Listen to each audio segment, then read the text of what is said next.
par ce service commun direction générale et l'organigramme mutualisé qui le suit, notre crainte se confirme.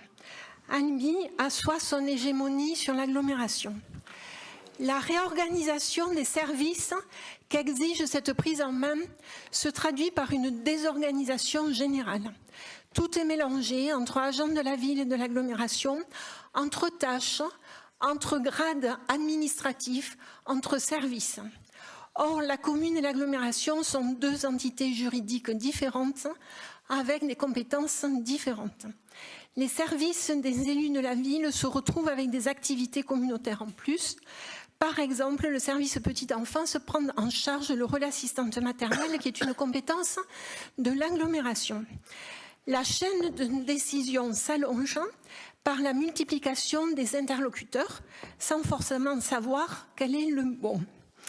L'élu à la santé, par exemple, passe de 1 interlocuteur à la mairie à 4 interlocuteurs mixés mairie-agglo.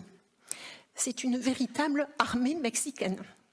Ce grand chambardement décidé dans l'ombre est mené au pas de charge, sans réelle concertation avec les personnes concernées, sans considération ni pour les services ni pour les élus de la commune comme de l'agglomération. Le mal-être des agents, remonté par les syndicats, le constat de départ de cadres ne peuvent être passés sous silence. Pas plus que l'inquiétude de certains élus, car cette déstabilisation des services impacte leur travail. Une organisation est efficace parce qu'il y a une chaîne de commandes claire. Désormais, on nage dans la plus profonde confusion.